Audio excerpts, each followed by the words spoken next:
Hi guys, Barcelona versus Atletico de Madrid. What a match అండి. ఎంత బాగా జరిగిందో తెలుసా. అస్సలు ఆ మ్యాచ్ అంటే ఇలా ఉండాలి అనేలా జరిగింది. అథ్లెటికో చాలా ట్రై చేసింది మ్యాచ్ విన్ అవ్వడానికి. మ్యాచ్ స్టార్ట్ అయిన 90 మినిట్స్లోనే బైనా గోల్ స్కోర్ చేశాడు. దాని తర్వాత స్టార్ట్ అయింది అసలు గేమ్. బర్సిలోనా కెప్టెన్ రఫీనియా స్టార్ట్ చేశాడు. అథ్లెటికో గోల్ కొట్టిన 17 మినిట్స్ తర్వాత రఫీనియా గోల్ స్కోర్ చేశాడు. యాక్చువల్లీ అందరూ రఫీనియా బాగా ఆడాడు అంటున్నారు, కానీ ఓల్మో చాలా అంటే చాలా బాగా ఆడాడు. 34th మినిట్లో ఒక పెనాల్టీ వచ్చేలా చేశాడు, కానీ మన రాబర్ట్ లెవాండోవ్స్కీ పెనాల్టీ తీసుకొని బాల్ని రాకెట్ లాగా పంపించాడు, అది కూడా నెట్ అవతలోకి.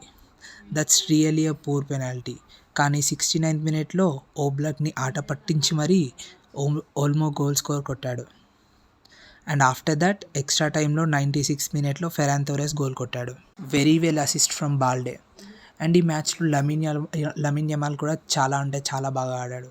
మ్యాచ్ ఫినిష్ అయ్యేసరికి Barcelona 3 and Atletico de Madrid 1. మన MVP వచ్చేసి రఫీన్హా.